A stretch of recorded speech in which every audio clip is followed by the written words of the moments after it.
The UN's atomic watchdog says it's ready to inspect Iran's alleged nuclear sites if it's given permission. The IAEA's representatives have arrived in Tehran to renew talks which have been at a standstill since August. Inspectors hope to gain access to the Parchin military base near the capital.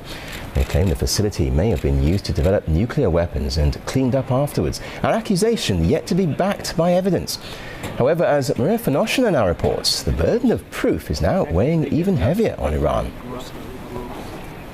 3 decades of pride, followed by 3 years of mourning. When Mansouri met her future husband, a young physicist, she immediately knew he'd come a long way. Indeed, he went on to become one of Iran's leading nuclear scientists, until it all ended one sunny morning in January 2010. He left to work, and then I heard a terrible explosion. I rushed to see what happened. He was lying like this. I called, "Masoud, Masoud, Masoud Jan." I thought he was just scared. Then I turned to him. There was no face, just blood and tissues.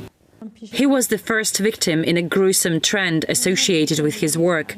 Since 2010, at least 3 other nuclear scientists have been murdered in Iran. They were working hard, so their country didn't need to beg other nations for know-hows. We have the right to acquire this knowledge and feel independent. When Mansouri's husband began embarking on his nuclear career, it was not a life-threatening occupation. In the 70s, Western countries were eager to help Iran develop its own nuclear program, supplying it with technology with no strings attached. That changed when the Iranian regime did.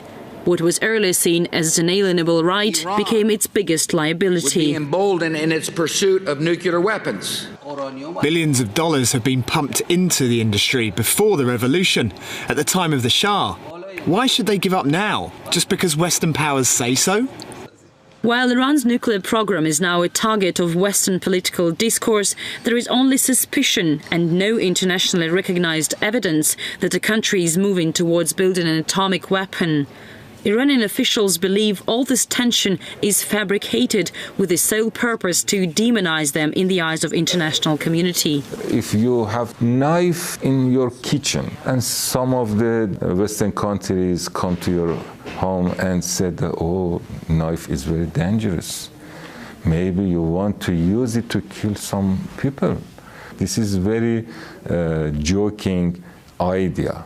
The perceived fear is that the Iranian regime can't be trusted with a nuclear capacity, but even those who want a total change of leadership say it should be non-negotiable for the country.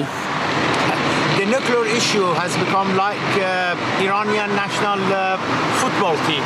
For many Iranians, it has become a kind of a struggle between Iranians want to achieve something for themselves and the West, which is preventing them.